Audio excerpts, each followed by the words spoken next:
What's going on, everyone? Welcome to today's video. Welcome to the Video Game Fight School channel. Thank you very much for tuning in. Whew, it's been a minute since I made a video, probably like 48 hours or so.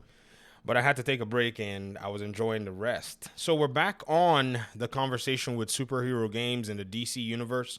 Thank you very much for those of you who continue to dial into the channel. We have a discussion today based on a comment that was made on one of my videos surrounding Suicide Squad Kill the Justice League. Now, this audience member is not happy with the crybabies in the DC community or the superhero games community. I don't even know exactly who, but there's a side of me that almost wants to agree, and there's a side of me that slightly disagrees because there's a nuance in here. But let me read the comment to you guys. So, audience member of mine says, I was really looking forward to playing Suicide Squad Kill the Justice League, but because of a bunch of crybabies essentially not getting another Arkham game, it's been put on hold. I hope it eventually gets released. So this is somebody just expressing their frustration. Many of you already know that, this game has received some kind of a, indefinite delay or put on hold type delay. Nothing, in regard to the game's progress or when they're going to come back and provide for us any more, details and so on and so forth. And this has been something that, for a lot of people, they think this is actually like a good thing. Some people are like, yeah, I'm glad that they delayed the game. Maybe they're going to go back and maybe they're going to change a lot of things, maybe providing some of the, solutions to the complaints or criticisms or reactions that people had and so on and so forth. But there are just so many different things that we have to point out if we had to actually go in a realistic picture that would, bring things into a better perspective. Number one, the game seems like it's fully developed, fully grounded, fully fleshed out to a massive extent. So anyone who may be hoping for an entire change in the video game structure is more than likely not going to see that. Now, not saying it's impossible because they could delay it another 2 years and change a whole bunch of stuff, but I don't necessarily see it as a financially viable thing. I think maybe what it is, Warner Brothers knows that, this year the game is basically going to be their stinker in a sense. And so they're deciding that, what we're probably going to do is we're probably going to move it into another year so that it continues to make the year look good. When you think about it, if you say maybe a game like Jedi Survivor, Jedi Survivor, shout out to audience member of mine, Titan Gamer HD. He keeps, basically giving me the updates on what the Jedi team at EA is doing. They got a 6-week delay on their game, and they're still showing stuff. In fact, they have something coming soon today, March 20th at 9 a.m. Pacific time, where they're going to go back and drop another new trailer and so on and so forth. So they're keeping tabs of their community. They're constantly trying their best to, make things, in a sense, streamlined and so on and so forth. In the case of Suicide Squad, we haven't necessarily gotten anything of that nature. Instead, we got it's possibly going to be getting a 2024 release. So if that's going to be the case, I think that's probably what the developers, or at least the publisher anyway, is trying to do. When you actually go back and you think about it, the reaction that Suicide Squad Kill the Justice League actually got, in my opinion, was too much. You see, this is where I say I'm inclined to agree in a sense. A lot of gamers whine a lot about everything. Now, I seem to sound like the antagonist. Some people have said to me, so when are you ever going to defend the consumer?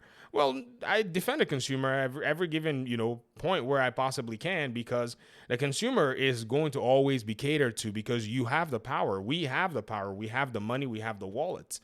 So in essence, if you think about it, gamers, in a sense, kind of missed out context when it came to the release of this game.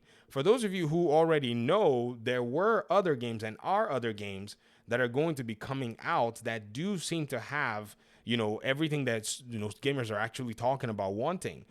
Number one, if you think about a game like Gotham Knights, it has the single player side of things. Some people still keep calling it a looter. One of my audience members was like, I didn't have to loot anything in the game. If I wanted anything, I just went and crafted it. So you could basically ignore opening all the boxes in the game or whatever it is. So I think that was also an overreaction in a sense. If you think about, say, a possible game like, the Injustice games. The Injustice games are also a whole different genre within the superhero, aspect of things.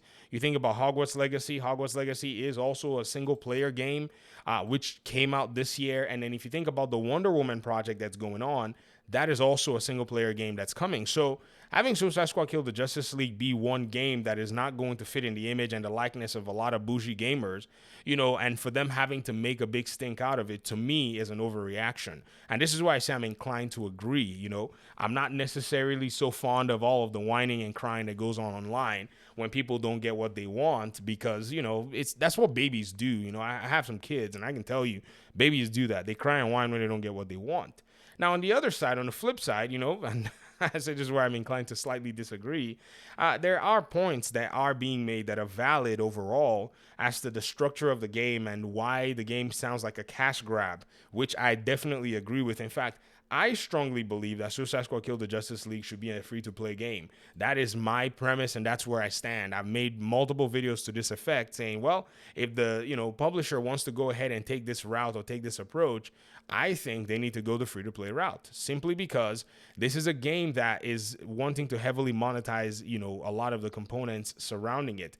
I mean, if you were to kind of consider and think about things, what is this game wanting to offer you that many other games that are live service games have not offered in the past? They're giving you a third-person shooter.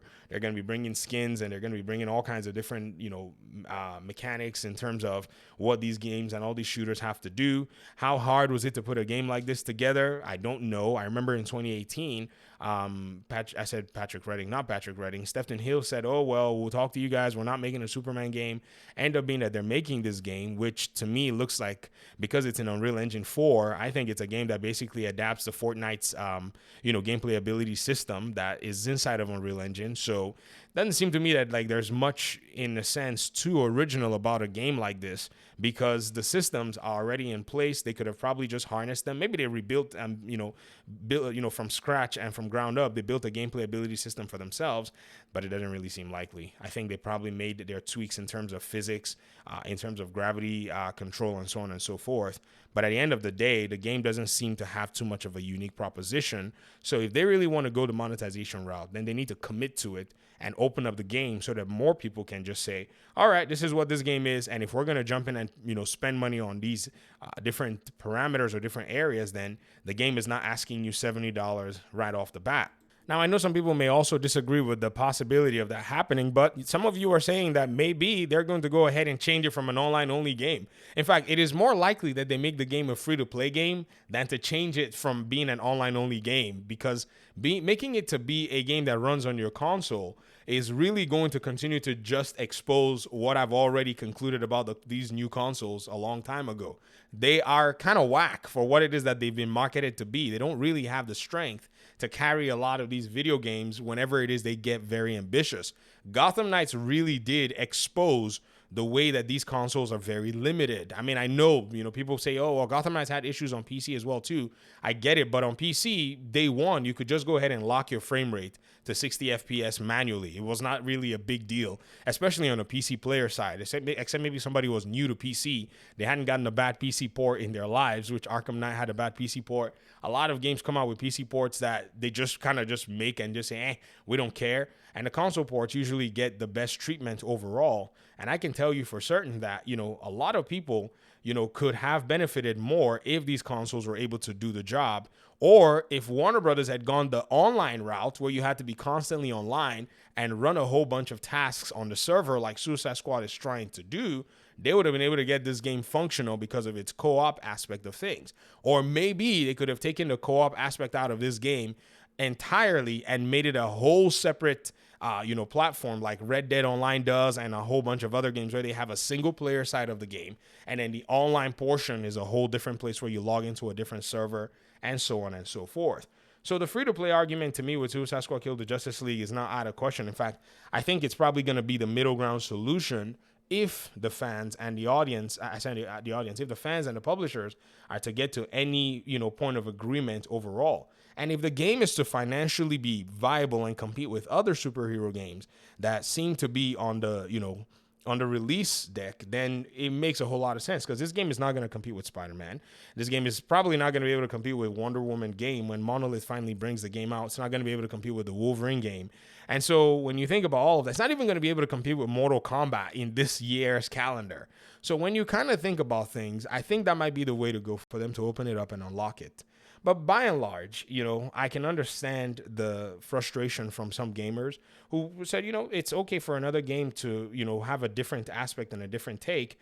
I feel you, man. I was in the same place too with Gotham Knights, but for the most part, a lot of gamers are dogmatic and closed-minded. They're going to probably yell at me in this video for basically, getting and going after them. It's just part of it comes with the territory, so on and so forth.